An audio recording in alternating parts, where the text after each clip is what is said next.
4 manières de combattre cette inquiétude infinie appelée anxiété. Pour faire face à l'anxiété, il faut d'abord savoir la reconnaître et, avant tout, ne pas la nier, car elle sera alors plus puissante. L'accepter nous aidera à la contrôler. De nos jours, l'anxiété est l'un des problèmes les plus fréquents au monde et de nombreuses personnes en souffrent. Certaines en souffrent à des états plus avancés que d'autres à cause du rythme de vie auquel elles sont soumises. Bien qu'il s'agisse d'un trouble psychologique, tous les individus ne sont pas diagnostiqués. Toutefois, il n'est pas non plus nécessaire d'aller voir un spécialiste pour savoir que l'on se trouve dans un état d'anxiété. En quoi consiste l'anxiété? Face à ce trouble aux caractéristiques globales, de nombreuses personnes se posent la question, afin de tirer les doutes au clair. La personne qui souffre d'anxiété est perçue comme hyperactive ou inquiète. Dans la majorité des cas, cette inquiétude ne peut pas se contrôler, et elle en vient à être confuse. La sensation qui règne le plus dans cet ordre d'idées est négative. Les personnes anxieuses s'attendent toujours à ce qu'arrivent des événements mauvais, que ce soit à elles-mêmes ou à leur entourage.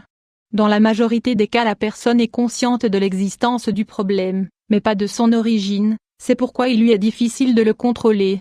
Type d'anxiété. La communauté médicale affirme que, plus nous en savons sur les souffrances, plus il sera simple de contrecarrer le cadre symptomatique. Dans cet ordre d'idées, nous allons approfondir quelques aspects des différents types d'anxiété. Anxiété-état. Ce type d'anxiété peut être provoqué par divers événements.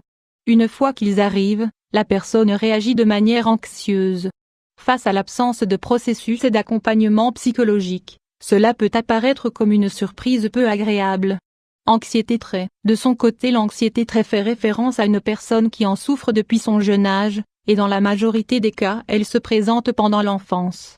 L'une des caractéristiques des personnes touchées par ce problème est la réactivité. Face à n'importe quelle situation, elles s'altèrent et entrent dans des états d'inquiétude. Manière de combattre l'anxiété. Bien qu'il s'agisse d'un problème complexe pour l'être humain, il n'est pas nécessaire, dans tous les épisodes, d'avoir recours au contrôle médical. Heureusement, dans ce cas il existe plusieurs manières de le traiter et le combattre. Dans cet ordre d'idées, nous recommandons de suivre les conseils suivants. Accepter l'anxiété, comme n'importe quel autre problème présent dans la vie. La première étape pour le résoudre est d'accepter son existence, ses causes et tous les effets qu'ils peuvent provoquer chez la personne. Quant à l'anxiété, plus on la nie, plus elle peut provoquer de dommages.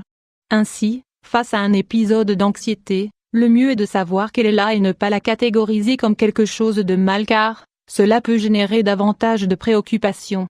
2. Détecter les pensées irréelles. Le premier pas est donné, accepter l'anxiété dans la vie contribue largement à la contrôler. L'idée est maintenant d'être conscient qu'elle provoque une infinité de pensées nocives pour l'esprit. La majorité d'entre elles sont liées à des épisodes irréels et illogiques. C'est pourquoi le besoin de les identifier et de les séparer des préoccupations sensées survient. Pour y arriver, il suffit de se poser une série de questions basiques et simples. Même si l'aide des autres peut aider, on recommande de réaliser cet exercice seul et mentalement. 3. Mitiger les préoccupations. Quelque chose est clair dans la vie. Plus le temps avance, plus on a de devoirs, d'obligations et de responsabilités. Tout cela amène à des doutes, ébranle les pensées de manière négative. De plus, n'importe qui peut être anxieux face à l'accumulation d'activités. Toutefois, et en prenant en compte que l'anxiété latente dans la tête, il est nécessaire d'analyser attentivement quels sont les devoirs, responsabilités et obligations les plus importants. Une fois que la reconnaissance est faite, essayez de laisser de côté les activités qui n'importent pas vraiment et qui, sur le long terme, ne font qu'augmenter l'anxiété. 4. S'offrir du temps. La routine d'une personne non anxieuse a tendance à être plutôt occupée. Mais celle de la personne qui souffre d'anxiété l'est encore plus. Car, en plus d'accomplir ses devoirs normaux, elle doit s'occuper de mitiger les pensées irréelles. Toutefois, malgré la difficulté de la journée, on doit toujours prendre du temps pour soi. Ceci devient vraiment important si c'est pour pratiquer des activités qui impliquent de la relaxation et de la tranquillité.